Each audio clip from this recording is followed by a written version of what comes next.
আসসালামু আলাইকুম। কেমন আছেন সবাই? আসলে বাড়িতে আসছি, কাজ করলাম, একটু রেস্ট করতে আছি।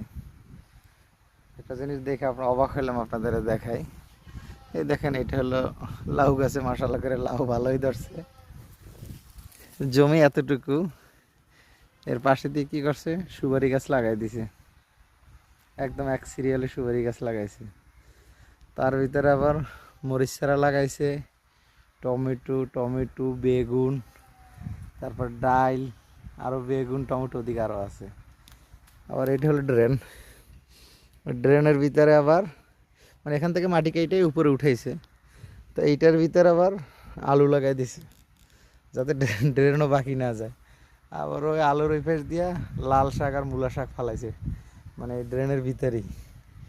তো এই হলো গ্রামের বাড়ির বুদ্ধিমান যত আছে টেকনোলজি বলে আর মানে মোটামুটি সব জায়গায় আছে, মানে কিভাবে উৎপাদন করা যায়, কিভাবে খাওয়া যায়, এই বুদ্ধি।